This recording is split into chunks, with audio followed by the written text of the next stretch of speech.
Well, I used to go to raves when I was like 17, and I would make stuffed animals into backpacks. And then I had kids at 21, so I like stepped out of the scene for a really long time until my kids were older. But I went to my first festival as like an adult, and so I flipped a squishmallow into a backpack and then just brought it.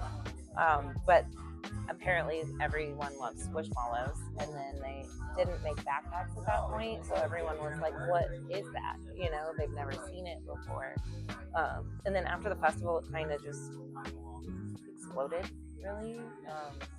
But I never had a website, so it's all like street work and like word of mouth. Yeah, word of mouth. If you know, you have to communicate with me if you want it. It's like a whole process. But Which then is a lot cooler, because then like it's not just like point and click. Exactly. Like they actually have to like talk to you. Yeah, and like, what do you want? And like, I mean, I've had like only a few people maybe back out of an order or like frustrated, and I just refund them though, because for me, I really want people like having my art, that appreciate my art.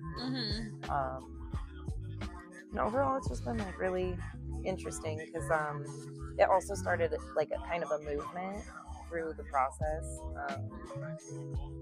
of just kind of like, like the island of misfit toys, where it's just kind of like anyone who has a squish pack, it's kind of like they're a safe person, right? Like, so they'll find people that they've never met, and they're like, is that a FlippinSquishes? And then they're like, yeah, and then they'll just be friends. And so I've had people like me in completely different states and just be best friends after. That's cool. Yeah, so it's kind of cool, like, and then I also did the hip hop movement so it's like the bags for hip hop. So if like a underground artist hits my like top charts in my personal playlist, I mail them a bag. Oh, cool. Right? Yeah. And so, and like I've mailed bags to people that aren't underground too, but it's like those I like wait for them to have a show here.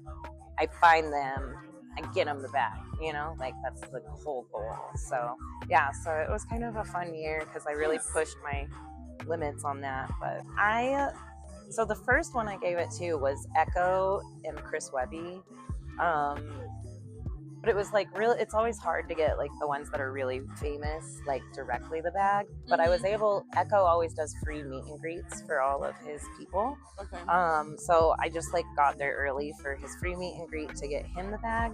But I really enjoy Echo's shows because during that he raps a song that vans are better than Yeezys, and then the entire crowd throws their Vans onto the stage, and then he's like rapping and signing the Vans. That's dope. So yeah, so he was actually the first one to sign my squish pack, and then he like kind of started the whole movement, really. That's dope. I finally met Tech Nine though, and got him a bag and like that, and I met Slug back in September. I've gotten bags to almost all of the Living Legend members now, so I'm hoping in September we'll get the rest of those in. But yeah, it's been fun. That's cool. You're waiting for fucking Slug? Yeah, I got him one, and then my friend Saul, he's in a wheelchair, and he's like the biggest hip hop head I know. Like he goes to more concerts than anybody I know, and he's always front row, front center, and like he just got back from Amsterdam, but we rocked that show together, so that was pretty fun, just like to celebrate that with each other. Yeah, that's super dope.